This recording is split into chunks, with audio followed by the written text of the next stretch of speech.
പാലക്കാട് പട്ടണത്തിലെ സുൽത്താൻപേട്ട ജംഗ്ഷനിൽ നിന്ന് കൽപ്പാത്തി അഗ്രഹാര ഗ്രാമങ്ങളിലേക്കാണ് ഇന്നത്തെ യാത്ര. ഹെഡ് പോസ്റ്റ് ഓഫീസ് റോഡിൽ കൂടി 2.5 കിലോമീറ്റർ ദൂരമേയുള്ളൂ കൽപ്പാത്തിയിലേക്ക്. ഹെഡ് പോസ്റ്റ് ഓഫീസ് പിന്നിട്ട് മോയിൻ ഗേൾസ് ജംഗ്ഷനിൽ നിന്ന് റൈറ്റ് തിരിഞ്ഞു വേണം കൽപ്പാത്തിയിലേക്ക് പോകാൻ. വളരെ തിരക്ക് പിടിച്ച സ്ഥലമാണ് ഇവിടമെല്ലാം. ഇതാണ് മോയിൻ ഗേൾസ് ജംഗ്ഷൻ. ഇവിടെ മോയിൻ ഗേൾസ് ഹൈസ്കൂളുണ്ട്. ഇടതുവശത്തായി സംഗീത കോളേജും വലതുവശത്താണ് മോയിൻ ഗേൾസ് ഹൈസ്കൂൾ.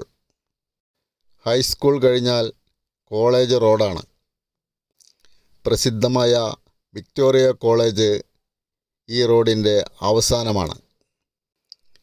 വിക്ടോറിയ കോളേജിൻ്റെ വലതുവശത്തു കൂടി വേണം കൽപ്പാത്തിയിലേക്ക് പോകാൻ. അയ്യപ്പുരം എന്ന സ്ഥലത്തു കൂടിയാണ് പോകുന്നത്. ഇവിടെയും അഗ്രഹാരങ്ങളുണ്ട്. നിരവധി ക്ഷേത്രങ്ങളും ഇവിടെയുണ്ട്. പോകുന്ന വഴിയിൽ അയ്യപ്പുരം പെരുമാൾ സ്വാമി ക്ഷേത്രം സന്ദർശിച്ച് പോകാമെന്ന് കരുതി. മനോഹരമായ ക്ഷേത്രമാണ്. പഴയ ക്ഷേത്രം പുതുക്കി പണിതതാണ്. ക്ഷേത്രത്തിന് സമീപം അഗ്രഹാരങ്ങളുണ്ട്. വളരെയധികം ഭംഗിയുള്ള പ്രദേശമാണ് ഇവിടമെല്ലാം. പൊതുവെ അഗ്രഹാര ഗ്രാമങ്ങളെല്ലാം വളരെ വൃത്തിയിലും വെടിപ്പിലുമാണ് സംരക്ഷിച്ചു പോകുന്നത്. പെരുമാൾ സ്വാമി ക്ഷേത്രത്തിന് സമീപം തന്നെ മറ്റൊരു ക്ഷേത്രവുമുണ്ട്. അത് പിന്നിട്ട് അയ്യപ്പുരം അഗ്രഹാര ഗ്രാമങ്ങളിലൂടെ ഒന്ന് ചുറ്റിക്കറങ്ങുകയാണ്. ചെറിയ അഗ്രഹാര ഗ്രാമങ്ങളാണ്. ചെറിയ വഴിയാണ്. ഇവിടെയും ഒരു ക്ഷേത്രമുണ്ട്. ക്ഷേത്രം പിന്നിട്ട് വീണ്ടും യാത്ര. അയ്യപ്പുരം പ്രധാന അഗ്രഹാര ഗ്രാമത്തിലേക്കാണ് പോകുന്നത്. അവിടെയും ഒരു ക്ഷേത്രമുണ്ട്. വേട്ടയ്ക്കൊരുമകൻ ക്ഷേത്രം. വളരെ പുരാതനമായ ക്ഷേത്രം തന്നെയാണ് വേട്ടയ്ക്കൊരുമകൻ ക്ഷേത്രവും. കൽപ്പാത്തി പ്രധാന പാതയിൽ വലതുവശത്തു കൂടി തന്നെയാണ് വേട്ടയ്ക്കൊരുമകൻ ക്ഷേത്രത്തിലേക്കും പോകേണ്ടത്. വളരെ മനോഹരമായ ഒരു അയ്യപ്പ ക്ഷേത്രം തന്നെയാണ് ഇത്. ഈ ക്ഷേത്രവും പുതുക്കി പണിതതാണ്.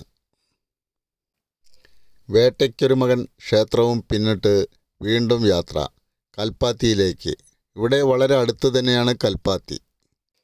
കോഴിക്കോട് പാലക്കാട് ബൈപ്പാസിന് ഇടയിലുള്ള അയ്യപ്പുരം ജംഗ്ഷനിൽ നിന്ന് നേരെ തന്നെയാണ് കൽപ്പാത്തിയിലേക്ക് പോകേണ്ടത്.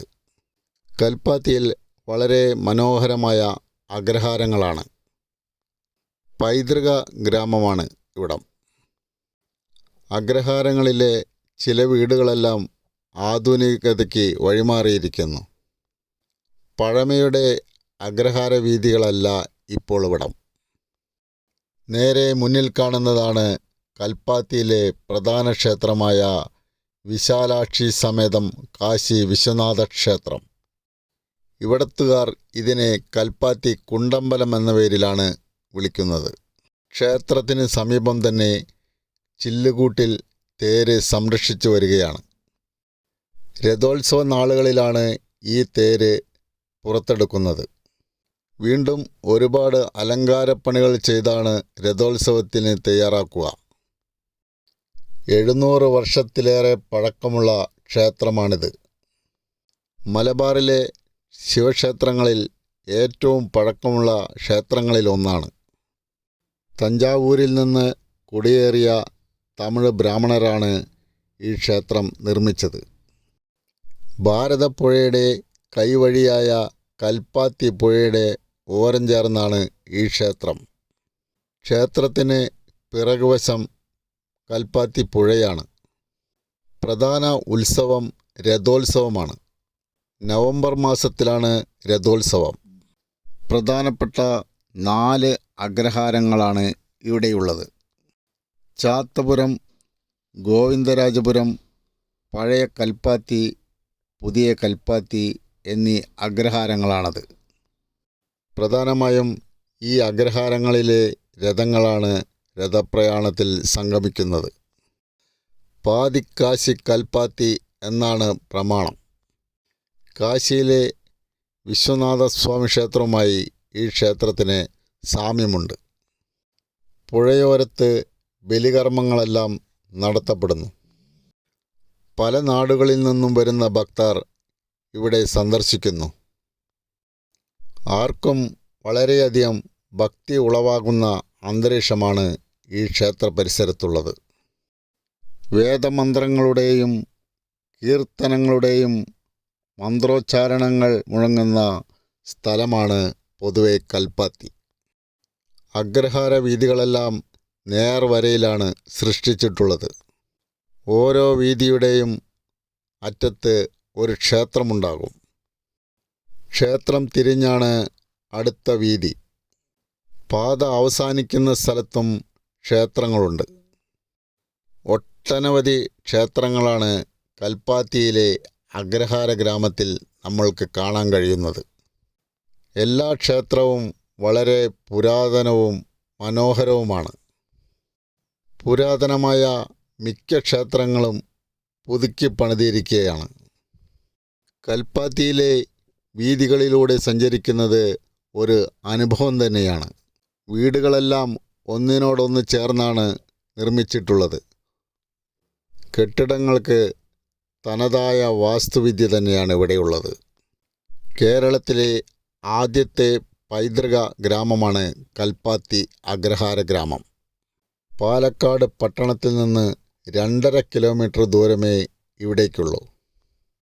പാലക്കാട് ജംഗ്ഷൻ റെയിൽവേ സ്റ്റേഷനിലേക്ക് 1.5 കിലോമീറ്റർ ദൂരമേയുള്ളൂ. ക്ഷേത്രത്തിൻ്റെ പിറകുവശത്തുള്ള കൽപ്പാത്തി പുഴയിൽ ബലികർമ്മങ്ങൾ നടത്തപ്പെടുന്നു. അതിനുള്ള ഷെഡുകളെല്ലാം ഇവിടെ തയ്യാറാക്കപ്പെട്ടിട്ടുണ്ട്. വിശാലമായ കൽപ്പാത്തി പുഴയാണ്. ഗണേശോത്സവത്തിലുള്ള ഗണേശ വിഗ്രഹങ്ങൾ നിമജ്ജനം ചെയ്യുന്നത് ഈ പുഴയിലാണ്. 100 കണക്കിന് വലിയ ഗണേശ വിഗ്രഹങ്ങൾ ഇവിടെ നിമജ്ജനം ചെയ്യുന്നു. പുഴയും പരിസരവും വളരെ മനോഹരമാണ്. പാറക്കെട്ടുകൾ നിറഞ്ഞ പുഴയാണ്. പരിചയമില്ലാത്ത ഭാഗങ്ങളിൽ കുളിക്കുന്നത് അപകടവുമാണ്. അല്പം കൂടി വൃത്തിയിൽ ഇവിടെ പരിപാലിച്ചിരുന്നെങ്കിൽ എന്ന് നമ്മൾക്ക് ആശിച്ചു പോകും. നല്ല രീതിയിൽ സംരക്ഷിക്കുകയാണെങ്കിൽ ധാരാളം പേർ വന്നുപോകുന്ന ഒരു ഇടമായിരിക്കും ഇവിടമെല്ലാം.